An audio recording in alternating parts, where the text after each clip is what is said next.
যেখানে গরিব দুঃখী বা অসহায় মানুষকে সাহায্য সহযোগিতা এবং তাদের চিকিৎসা সেবার জন্য কাজ করা হচ্ছে। জুলাই যোদ্ধা প্লাস আপনার গরিব দুঃখী সবার জন্য ফ্রি মেডিকেল টিম গঠন করা হয়েছে। যারা এই জুলাই গণ অভ্যুত্থানে আহত হয়েছেন বা নিহত হয়েছেন তাদের সবাইকে উনি বিভিন্নভাবে সাহায্য সহযোগিতা করে। আজকে এই দিনটা হতে পারত আরো আনন্দময় এবং আরো মানে স্বতঃস্ফূর্ত, কারণ উনি যদি আজকে দেশে থাকতেন, কারণ গত 17 বছর এই স্বৈরাচার শেখ হাসিনা এবং তার দোসরদের কারণে উনি নির্যাতিত হয়ে উনি দেশের বাইরে আছেন এবং চিকিৎসা নিয়ে উনি এখনো পুরোপুরি সুস্থ হতে পারেননি।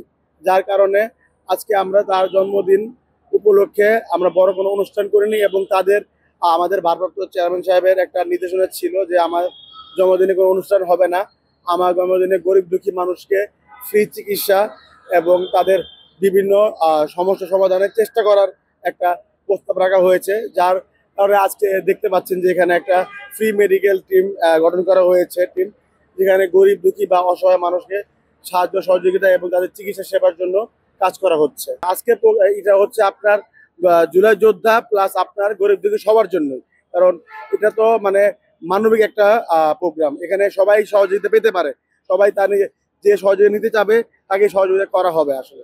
হ্যাঁ, অবশ্যই এখানে জুলাই যোদ্ধাদের বা ওদেরকে আর্থিক সহযোগিতা করার একটা পরিকল্পনা আছে এবং আপনি ভালো ভালো জানেন যে অলরেডি আমাদের ভারপ্রাপ্ত চেয়ারম্যান তারেক রহমান বলেছেন যে যারা এই জুলাই গণ অভ্যুত্থানে আহত হয়েছেন বা নিহত হয়েছেন তাদের সবাইকে উনি বিভিন্নভাবে সাহায্য সহযোগিতা করছে এবং আমাদের সিনিয়র নেতা কর্মীদেরকে ডোর টু ডোর তাদের কাছে পাঠাচ্ছেন এবং তাদের সমস্যাগুলো শুনছেন এবং শুনে এটা তাৎক্ষণিক সমাধান করার চেষ্টা করছেন। এটা অনেক আগে থেকেই এই প্রক্রিয়া চলমান আছে। না, এটা হচ্ছে আমাদের ভারপ্রাপ্ত চেয়ারম্যান জনক তারেক রহমানের জন্মদিন উপলক্ষে ওনার একটা নির্দেশনা ছিল যে এটা কোনো কেক কাটা বা কোনো উদযাপন করা যাবে না।